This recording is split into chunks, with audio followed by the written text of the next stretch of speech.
Watching my son Andrew kick the winning goal. That's my dream. Or catching his eye as he holds the science fair trophy, head held upright with the pride of our triumph. I still remember how my own father looked the night my high school football team won state. Two of my teammates hoisted me onto their shoulders, and when Dad saw me, it was as though he forgave himself for every mistake he's ever made, all because he raised me into the man I had become. I don't care what Andrew decides to pursue in life, I just want him to be great at it. Isn't that what all fathers want? He's going to be 8 next month, and I know the next generation's best, his future competition have already begun to refine their talents. Mozart began playing at 3, Picasso could draw before he could talk, and Michael Jackson was performing live by 6 years old. It's taken a while for Andrew to find his niche, but lately he's started getting really into mountain and trick biking. His mother Amy thinks it's too dangerous, but I know how important it is to be passionate about your skill set, so I encourage him every chance I get. Amy just doesn't understand. She would see one little cut or bruise, and then suddenly that's all that mattered. I say if you aren't willing to bleed a little to achieve your dreams, then you don't deserve to have them come true. 51 sleepless nights 10. That's why we started practicing in secret. I tell Amy that we were just going to ride around the block. We'd both pedal until the house was out of sight, then we'd blast off toward the hills wearing the same conspiratorial grin. He was good too, fearlessly bouncing down cliffs and rocky slopes that would have even given me pause. Every day he came home a little stronger, and a little more confident than the day before. Every day I knew it was worth all the exhaustion and sneaking around, because he was going to be the best and I was going to be the one who made it happen. That is, until the day when it wasn't worth it anymore.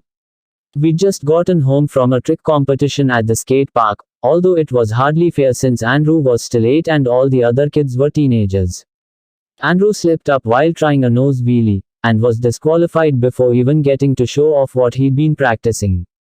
We were both so frustrated, but I was still proud of him for not wasting any time and getting straight back to the hillside to practice. I could tell he wasn't being cautious this time. It was my fault for applauding and egging him on to tackle bigger boulders and obstacles. When you're disappointed, you can either give up or try harder, and I just didn't want my boy to quit. When he asked if I thought he could ramp off a rock to clear the ravine, I told him what I thought he needed to hear.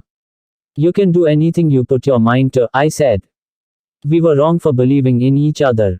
I shouted when I saw his back tire slipping right before he made the jump, but it was already too late to do anything about. The bike pitched forward and hurled him straight over the handlebars, twisting the bike around on top of him as he flipped. Long before I heard the grotesque snapping of his impact, I knew he wasn't going to Tobias Wade. Com 11 walk away from this alright. Maybe if I hadn't pushed him so hard. Or so soon. Maybe if I hadn't allowed my own guilt and fear to make me hesitate before I plunged into the ravine after him, then maybe I could have saved him. It took a full 10 seconds of listening to his agonized groans before I could force myself to gaze down at what used to be my son. He'd landed directly on his head, but the helmet did nothing to prevent his neck twisting halfway around his body under the power of the impact. He'd been jarred so hard that part of his spine ruptured straight through his skin to greet the air with a bloody shine. Screw competing. If he even survived a trip to the hospital, then I'd still spend the rest of my life feeding him with a spoon. But this was my fault and he was my son, so there could never be a choice. I took the first step of the never-ending journey down the slope toward him. Let's go home, Dad. The words should have been enough to bring tears to my eyes, but instead I froze in the grip of absolute terror. It wasn't my son who said it, I didn't even know if my son could talk anymore. I turned slowly, careful not to lose my grip on the pebbled earth and topple helplessly down the ravine. I'm okay, Dad. Let's go. Andrew, or at least someone who looked exactly like my son, all the way down to his freckles and the mustard stain on his sleeve, was waiting for me on the top of the hill. Back down the ravine, I still saw the twisted and broken version of the same boy lying there. Come on, the unharmed Andrew said. Race your back. 51 sleepless nights. 12. He hopped on his bike and skidded fearlessly along the hillside. His speed and dexterity surpassed the old Andrew, even on his best days.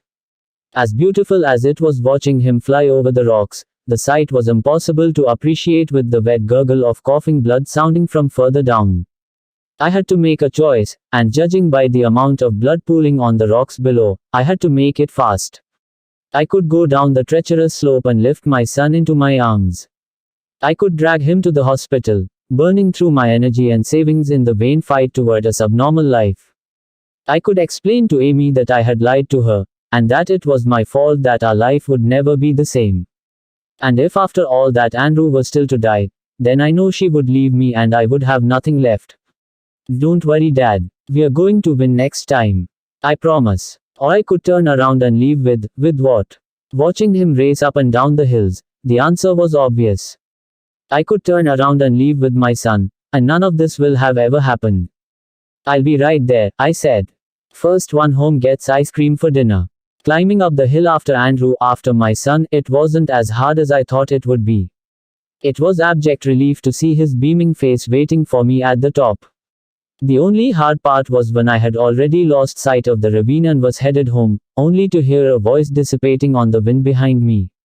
Please don't go. I need your dad. I gripped my son's hand, my new son, and held on tight all the way home. Tobias Wade, Com 13 for the next few weeks, I wouldn't let Andrew out of my sight. I drove him to school instead of letting him take the bus. I picked him up for lunch, then again when school got out, taking him to his favorite places and spending all of my time helping him practice. I was trying my best to be a good father, and trying even harder not to think about what that meant. I thought about going back to the ravine to at least bury the body, but every time I began to work up enough courage to face that broken corpse, my new son seemed to appear wanting to spend time with me. By the end of the first month, life had gone back to normal and it was like nothing ever happened. The new Andrew was identical to the old, even sharing the same memories, and habits, and everything. By the second month, I'd even forgotten that horrible day ever passed, although sometimes the echo of those words being torn by the wind still slip into my brain as I lay down to sleep at night. I need your dad. But I was a good father. I did everything for my boy, and I knew he was going to repay me by becoming the best biker the world had ever seen. It wasn't until Andrew was 12 years old when I began to notice behavioral anomalies that I couldn't explain. But surely the real Andrew, I mean the old Andrew, he would have had his own changes by this age.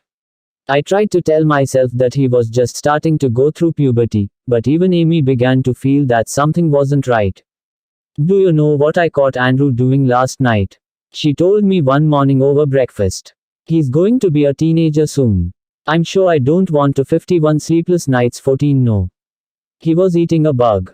She declared. A big shiny cockroach. Just munching it right up, looking as proud as a kitty cat who caught his first mouse. Then there was the rustling outside our window late at night. A dozen separate occasions I must have heard it, like someone was in the bushes watching us. Amy wanted me to check it out, but I just kept imagining Andrew running through the field like a wild creature, biting the heads off animals or digging up worms. I think I was happier not knowing. It wasn't just that either. Some nights we'd catch him awake at 4 in the morning, face an inch from the mirror, just staring at himself and giggling. Another time he had a butterfly knife, God knows where he got it, and was peeling away the skin on the back of his hand. He'd exposed a strip of bloody muscle and tendons running all the way from the tip of his finger running halfway up his forearm. I took the knife away and demanded what he was doing, but all he said was, "Just curious what goes on under there, Dad."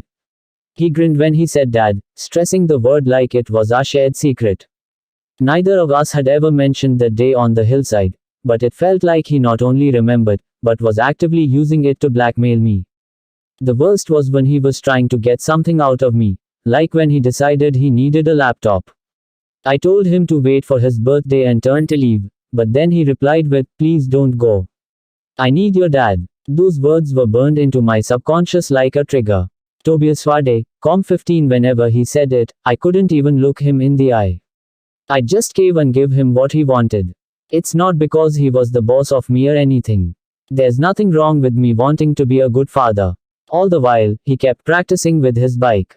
He was the best I'd ever seen, and anyone who saw him swore the same. He refused to participate in anything big because he wasn't ready yet, but he blew all the local competitions a new one.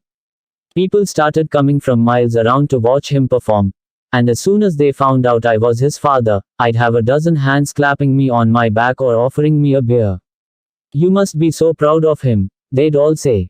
Of course I am. He's my son. This coming weekend is going to be his biggest one yet. Some YouTube personality will be recording the whole thing, and I know the second the world sees what my boy can do, he'll be too big to ever put back in a box. I tried to warn him about how things will change after that, but he wouldn't listen to me. Isn't this what you wanted? He asked. He sat down on his bed, giving me a look of wide-eyed, blameless sincerity as though he was a perfect angel sent here to bless my life. Bullshit act. Don't pretend you know what I want, I told him. I was sick of that grin he always wore. You go if you want to, but you're going alone. I don't want any part in this media circus. I turned to leave, trying to get out of his room quick enough before he said please don't go. I need your dad. 51 sleepless nights 16 I don't know why, but that time it really got to me. It wasn't just a little kid trying to get away with something. This was an active taunt, manipulation of the highest degree. I thundered back around to face him, hoping to put my foot down and re-establish myself as the authority figure. If I ever hear you say that again, I'm going to beat your ass until. Until what? He interrupted. Until I'm as broken as he was. My breath caught as though someone had reached down my throat and grabbed it from the inside. He's never spoken of the other Andrew before. I'd hoped to God he never would. My hands involuntarily clenched into fists, so tight I could feel my muscles trembling all the way up my shoulders. It was never about me succeeding, was it? He asked, that arrogant grin spreading across his face. You just wanted a little for yourself, didn't you? Only now the light's grown too bright, and you're getting scared. I want you out of this house. Now. I've never spoken like that before in my life, so low it was closer to a growl than words. You're sure Mom agrees with you on that? Don't call her that. Get out. I want you gone. Throw away one son, and it's his fault. Andrew wasn't backing down. He was standing an inch from my face now. Throw away two, and suddenly it's yours. I threw my fist at his face with everything I got. Maybe I could break his nose, or knock his teeth out. Maybe I could scar him Tobias Wade. Com 17 up, anything to make this imposter look less like my son. I hadn't realized just how strong he'd grown though, and when he swatted my fist away, it felt like the bones in my hand were rearranging themselves. Don't be like that, Dad, he said. You wanted me to be the best, didn't you? I grunted through the pain and swung again.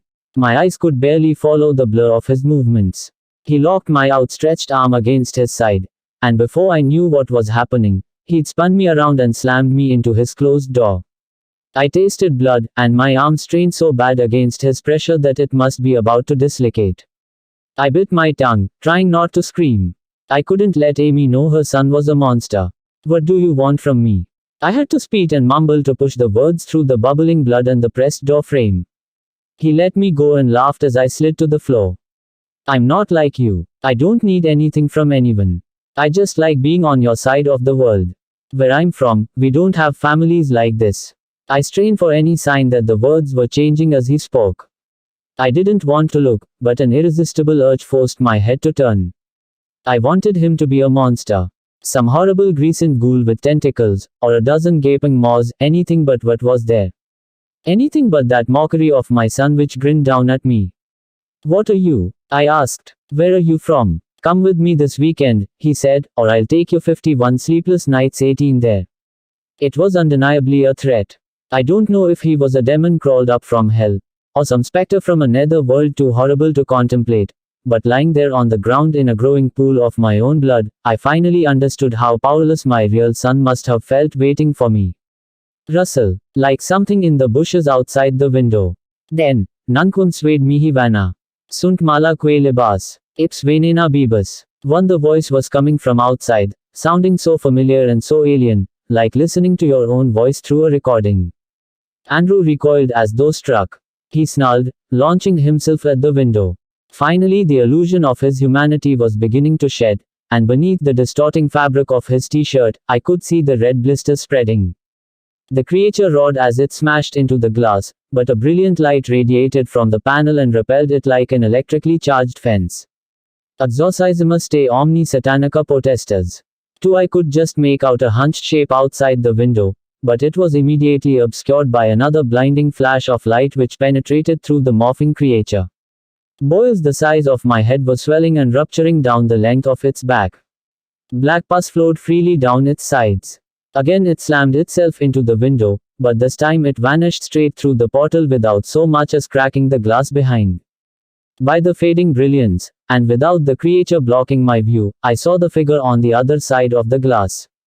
Its back was Tobias Wade, Com-19. As twisted and monstrous as the creature who had just been banished, and its face was unevenly stitched together with a network of scars, burns, and unsealed holes which allowed me to see straight through his cheek and into his mouth. Through all the disfigurement and abuse, it was clear that nothing which has happened to him, nothing that could ever happen to him, could ever disguise the fact that he was my son. It was difficult to explain, and even more difficult for Amy to understand, but she confessed that she always felt something wasn't right and was relieved to finally have an answer. Andrew, my real boy, told us that the thing was called an iridescent, and they exist as powerless swarms of unresolved desires. Sometimes they will find their way to us through minute holes that exist between dimensions, although they remain harmless until they are given power by our acceptance of them. The iridescent cannot remain here long without taking a form, and even once they are accepted, they can only stay so long as they replace the void they left behind with someone from our side. When I took the creature home as my son, I gave it the strength to banish my true son to the other side, although the recounting of his journey there is another story altogether. The real Andrew had managed to return 4 months ago, watching us from the bushes and protecting us against the iridescent.